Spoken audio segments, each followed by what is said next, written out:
تو جو آپ کی ایوریج لائف میں خون آپ کے شریانوں میں خون پمپ کر رہا ہے، یہ دل، یہ 3 بلینز ٹائمز ہے۔ آپ کو یہ معلوم ہے کہ جن شریانوں میں یہ خون پمپ ہوتا ہے ان کی لمبائی کتنی ہے؟ آپ جان کے حیران ہوں گے کہ آپ کی شریانوں کی لمبائی 60,000 میل ہے۔ آپ تصور کر سکتے ہیں 60,000 میل لینتھ کی آپ کی شریانیں ہیں جس میں یہ دل خون کو پمپ کرتا ہے۔ یہ سب کچھ کون کر رہا ہے؟ یہ اللہ سبحانہ و تعالیٰ۔ اتنا باریک بین کام کیا ہے اللہ تعالیٰ نے، یہ شاہکار تخلیق کیا ہے، ایک پوری دنیا آباد ہے۔ آپ کو معلوم ہے کہ آپ کے اس جسم میں 400 بلین سیلز موجود ہیں، آپ تصور کر سکتے ہیں؟ اور ان میں سے 10 ملین سیلز ہر سیکنڈ میں تبدیل ہو رہے ہیں، نئے آتے ہیں، وہ مرتے ہیں اور پھر نئے پیدا ہو جاتے ہیں۔ یہ کون کروا رہا ہے؟ اور کچھ عرصے میں آپ کا جسم نیا ہو جاتا ہے۔ یہ سب اللہ سبحانہ و تعالیٰ کی قدرت کاملہ ہے۔ آپ کو معلوم ہے کہ انہی سیلز میں ہر سیکنڈ میں 10,000 کیمیکل تبدیلیاں رونما ہو رہی ہیں۔ ان کیمیکل تبدیلیوں کو کون کر رہا ہے؟ یہ اتنا کمپلیکیٹڈ نظام آخر کون چلا رہا ہے؟ تو آپ پریشان کیوں ہیں؟ اللہ سبحانہ و تعالیٰ اس جسم کا خالق ہے، وہی اس کو چلا رہا ہے، اس نے ہی اس جسم کو بنایا ہے، اور وہ یہ چاہتا ہے کہ آپ اس کے شکر گزار ہوں۔ یہ کائنات اتنی وسیع ہے کہ آپ اس کا تصور نہیں کر سکتے۔ یہ کائنات اگر ہم اس کا اندازہ لگائیں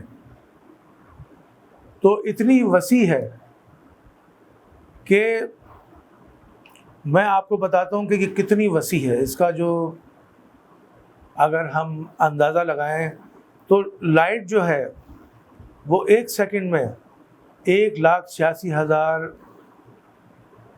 میل فی سیکنڈ ٹریول کرتی ہے، یعنی 3 لاکھ کلومیٹر پر سیکنڈ۔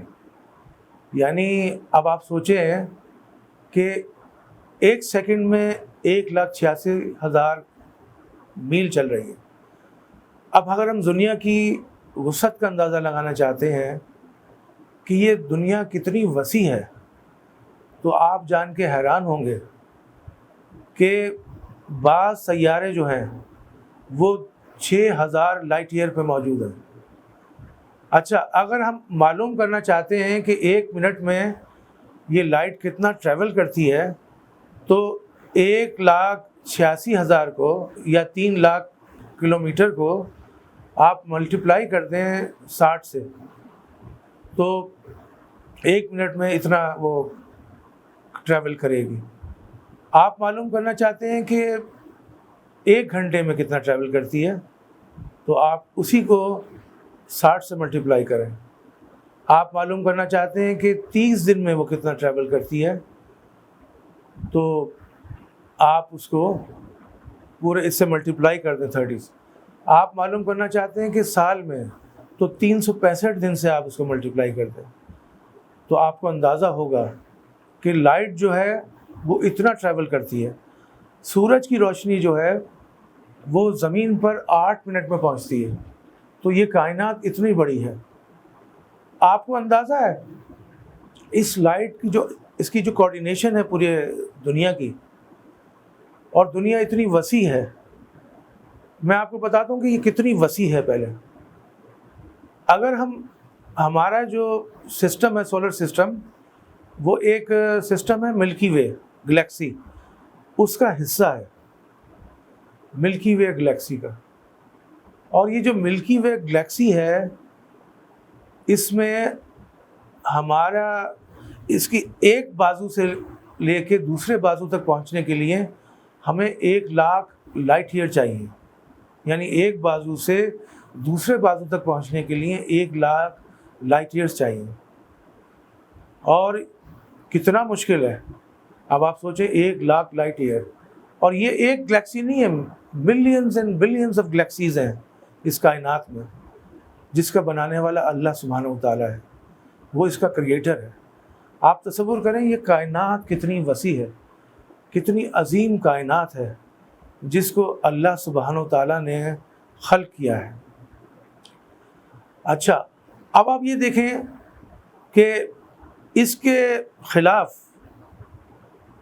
دنیا والے اور ایتھیسٹ ایک تھیوری لے کر آئے، جو انہوں نے اللہ کے ماننے والے، حق پرست، الہامی کتابوں کے ماننے والے، ابراہمک ریلیجن والے، ابراہیمی ادیان والے، سب کے خلاف انہوں نے کہا کہ یہ کائنات خود بخود وجود میں آ گئی.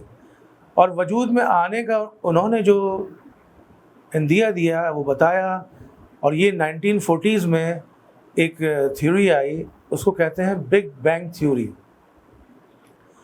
بگ بینگ تھیوری کیا تھی؟ بگ بینگ تھیوری تھی کہ ایک زوردار دھماکہ ہوا، اور اس کے بعد کائنات کی ابتدا ہو گئی. اور وہ کہتے ہیں کائنات کی ابتدا جو تھی وہ اتنی اچھوتی تھی، اتنی حیرت انگیز تھی کہ یہ چاند، ستارے، یہ کہکشائیں بننا شروع ہو گئیں. چاند بڑا بنے، تارہ بنے، ستارے بنے، پلانٹس بنے، سیارے بنے، اور یہ آگے بڑھتے چلے گئے. تو یہ کائنات بنی. پھر وہ یہ کہتے ہیں پھر ڈارون کی تھیوری شروع ہوئی. اس نے کہا کہ ایوولوشن شروع ہو گیا. اور ایوولوشن میں کیا ہوا؟ انہوں نے کہا کہ پہلے پانی کے جانور پیدا ہوئے، یعنی پہلے وہ ایک سیل والے جانور پیدا ہوئے، اس کے بعد مولی سیلز والے شروع ہوئے.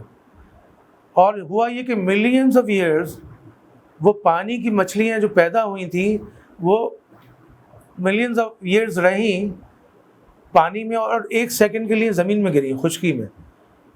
اسی طرح یہ سلسلہ چلتا رہا. پھر یہ ہوا کہ ایک دفعہ جب ایک مچھلی گری تو وہ 1 سیکنڈ کے لیے زندہ رہ گئی، اور اسی طرح پھر یہ دوبارہ ساری مچھلیاں مر گئیں، پھر نئی مچھلیاں پیدا ہوئیں، اور یہی سلسلہ چلا. پھر جو بگ بینگ تھیوری والے ہیں اور جو ایوولوشن والے ہیں وہ یہ کہتے ہیں پھر ایک وقت ایسا آیا کہ کچھ مچھلیاں آئیں اور وہ پھر ان میں پھیپھڑے پیدا ہو گئے، کیونکہ جو مچھلی ہے اس میں تو ہوتے نہیں ہیں، تو وہ پیدا ہو گئے. پھر چوپائے پیدا ہوئے. اس کے بعد یہ ایوولوشن چلتا رہا، ارتقائی منازل ہوتی رہیں. اس کے بعد انسان 2 ٹانگوں والا، پھر وہ بندر بنا، اور پھر بندر سے ہی ہے. تو یہ تھیوری انہوں نے پیش کی. لیکن حیرت انگیز طور پر جو انہوں نے 1940s میں یہ تھیوری پیش کی تھی، اللہ سبحانہ و تعالیٰ نے سورہ انبیاء میں وہ تھیوری پہلے ہی پیش کر دی تھی، اور اس کے بارے میں کہا تھا یہ پوری کائنات، یہ آسمان زمین کانتا رتقن، کہا تھا کہ یہ ہم سب جڑے ہوئے ہیں. ففتقناہما، ہم نے ان کو پھاڑ کے جدا کر دیا. بگ بینگ تھیوری کیا کہہ رہی ہے؟ وہ یہی کہہ رہی ہے کہ ایک زوردار دھماکہ ہوا، ایک ایکسپلوژن ہوا، اور یہ کائنات بننا شروع ہو گئی. قرآن مجید بھی یہی کہہ رہا ہے.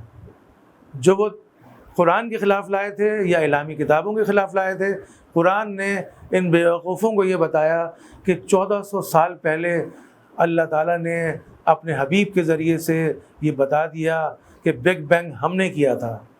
اچھا، انہوں نے کہا کہ یہ 5 ارب سال پہلے ہی دھماکہ ہوا. تو ہم یہ پوچھتے ہیں کہ وہ 6 ارب سال پہلے کیوں نہیں ہوا؟ وہ اس خاص وقت میں کیوں ہوا؟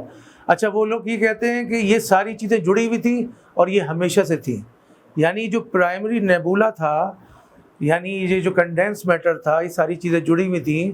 چاند، ستارے، یہ کہکشائیں، یہ سیارے، یہ سب جڑے ہوئے تھے، یہ ہمیشہ سے موجود تھے. تو ان لوگوں نے یہ کہا، سائنٹسٹ نے ان کے، کہ ہمیشہ سے موجود تھے. تو ان سے کوئی پوچھے ہمیشہ سے کیسے موجود تھے اور کب سے تھے، تو وہ یہ نہیں بتا پا رہے.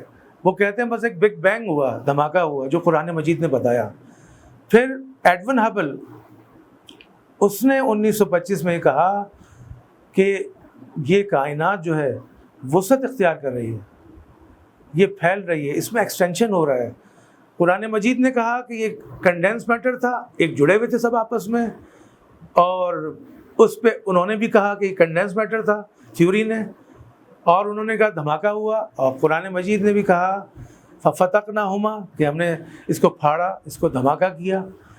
تو دونوں نے یہ صحیح باتیں کی، لیکن ایک کا بنانے والا واجب الوجود ہے اللہ سبحانہ و تعالیٰ، کہ جو ہر صورت میں خالق ہے اس کائنات کا، اس نے یہ کائنات بنائی ہے. یہ دھماکہ ہوا اور اس کے بعد چیزیں بننا شروع ہوئیں.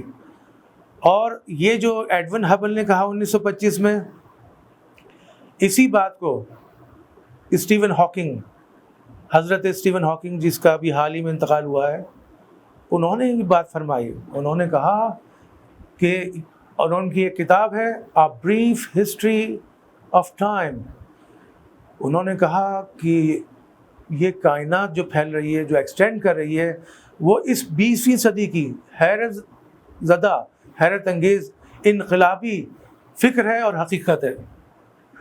تو یہ ایسی حقیقت ہے جس کو اسٹیون ہاکنگ، آج کے سائنٹسٹ ہیں، جو اس صدی کا سب سے بڑا سائنٹسٹ ہے آئنسٹائن کے بعد، اس نے اس بات کو ایکسیپٹ کیا. اسی بات کو سورہ ذاریات نے قرآن مجید میں کہا کہ یہ جو پوری کائنات ہے، لا موسعون، ہم اس کو پھیلاتے جا رہے ہیں، اس کو ہم ایکسٹینڈ کر رہے ہیں. تو اللہ سبحانہ و تعالیٰ نے اس کے ایکسٹینشن کا بتایا. سائنسدان اب پڑھ رہے ہیں، ہمارا المیہ یہ ہے، مسلمانوں کا المیہ یہ ہے، اور اہل کتاب کا المیہ یہ ہے. انہوں نے اپنی ہی کتابیں نہیں پڑھی، جو پریڈکشن موجود تھیں اور حق بات کی گئی تھی. آپ سوچیں کہ اسٹیون ہاکنگ نے یہ بات آج کی، ایڈون ہبل نے 1925 میں بات کی، جس کو قرآن مجید 1450 سال پہلے کر چکا تھا. یہ حیرت انگیز چیزیں آپ دیکھیں. اچھا، اب جب یہ دھماکہ ہوا اور کائنات پھیلنا شروع ہوئی اور قرآن مجید نے کہا کہ یہ ایکسٹینڈ کر رہی ہے، تو قرآن مجید نے ایک اور بات کی اس کے ساتھ، اور یہ بتایا کہ یہ زمین کا جو پانی ہے، یہ پانی اتنا ہی ہے اور اتنا ہی رہے گا. اور یہ اربوں سال سے یہ پانی چل رہا ہے.